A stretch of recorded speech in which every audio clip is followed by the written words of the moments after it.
How corporate greed shapes impact investing and what you need to know.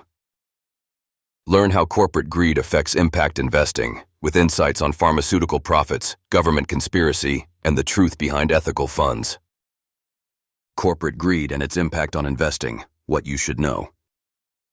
Hey, you ever notice how impact investing has become this big buzzword lately? Everyone's talking about putting money into companies that do good, like fighting climate change, promoting social justice, or supporting ethical labor practices. Sounds amazing, right? But here's the catch. Corporate greed often throws a wrench into the whole idea. So, let me break it down for you. Impact investing is supposed to help you make profits while making a positive impact on the world.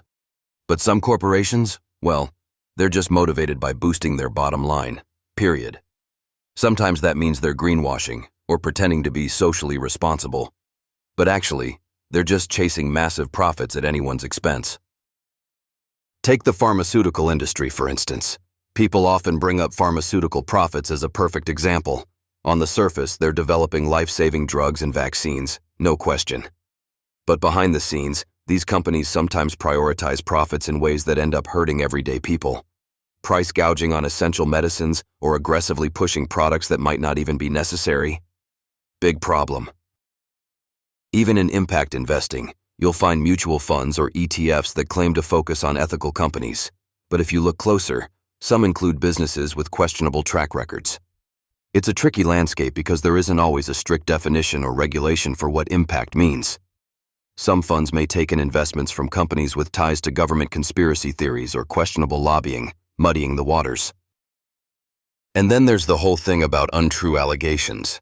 Sometimes companies accused of shady practices use slick PR teams to spin the narrative, making it harder for investors to figure out what's really going on. It's like a chess game played by suits on Wall Street, where the pawns are everyday investors who want to do good but might end up unknowingly propping up corporate greed. One thing I always recommend is staying super informed and skeptical. Don't just trust a label that says impact or ESG, environmental, social, and governance. Dig a little deeper. Check where the money is really going and what the company's records look like.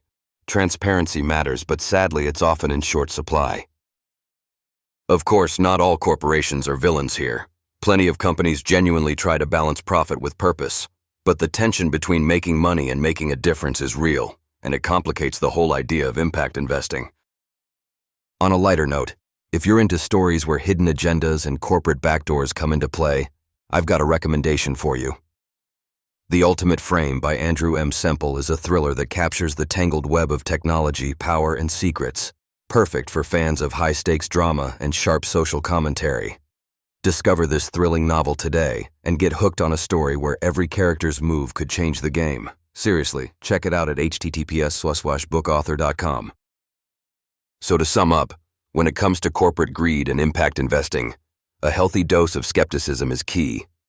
Look past the shiny marketing and slogans, understand the real incentives, and keep asking questions. Because at the end of the day, making a positive difference with your money is a great goal, but it takes vigilance to make sure your dollars actually do what you intend. Thanks for listening, and remember, the world of corporate investing is full of twists and turns, and you don't want to get caught off guard.